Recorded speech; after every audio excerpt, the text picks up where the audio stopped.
Christmas Day in the Morning by Pearl S. Buck and illustrated by Mark Buener.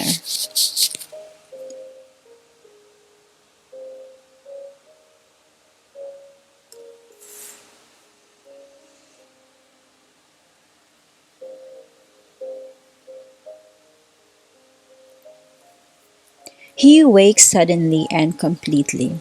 It was 4 o'clock, the hour at which his father had always called him to get up and help with the milking. Strange how the habits of his youth clung to him still. 50 years ago, and his father had been dead for 30 years. And yet, he waked at 4 o'clock in the morning. He had trained himself to turn over and go to sleep, but this morning, because it was Christmas, he did not try to sleep. He slipped back in time as he did so easily nowadays. He was 15 years old and still on his father's farm. He loved his father. He had not known it until one day, a few days before Christmas, when he overheard what his father was saying to his mother. "Mary, I hate to call Rob in the mornings. He's growing so fast and he needs his sleep. If you could see how he sleeps when I go in to wake him up, I wish I could manage alone." "Well, you can't, Adam." His mother's voice was brisk. "Besides, he isn't a child anymore.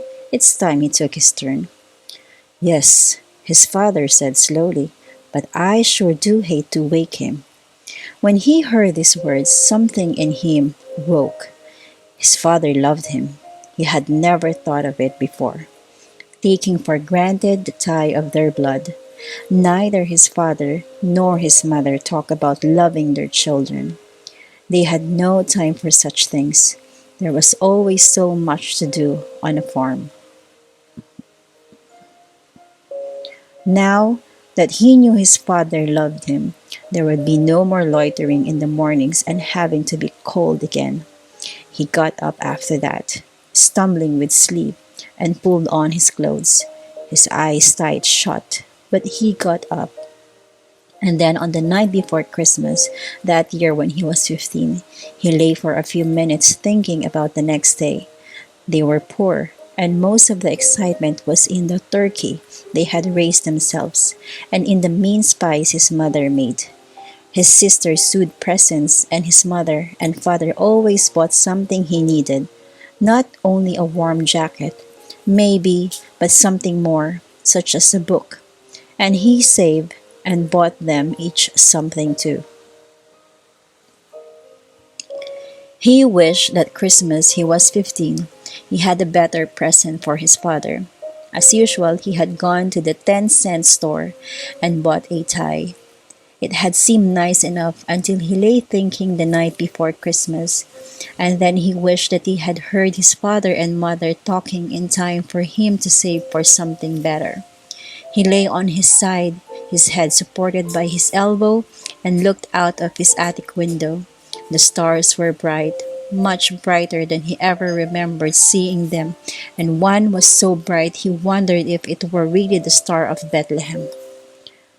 "Dad," he had once asked when he was a little boy, "what is a stable?" "It's just a barn," his father had replied, "like ours." Then Jesus had been born in a barn, and to a barn the shepherds and the wise men had come, bringing their Christmas gifts. The thought struck him like a silver dagger. Why should he not give his father a special gift too, out there in the barn? He could get up early, earlier than 4 o'clock, and he could creep into the barn and get all the milking done. He would do it alone, milk and clean up, and then when his father went in to start the milking, he would see it all done, and he would know who had done it. At 2:45, he got up and put on his clothes. He crept downstairs, careful of the creaky boards, and let himself out. The big star hung lower over the barn roof, a reddish gold. The cows looked at him, sleepy and surprised. "So, boss," he whispered. They accepted him placidly, and he fetched some hay for each cow and then got the milking pail, and the big milk cans. He had never milked all alone before, but it seemed almost easy. He kept thinking about his father's surprise. His father would come in and call him, saying that he would get things started while Rob was getting dressed.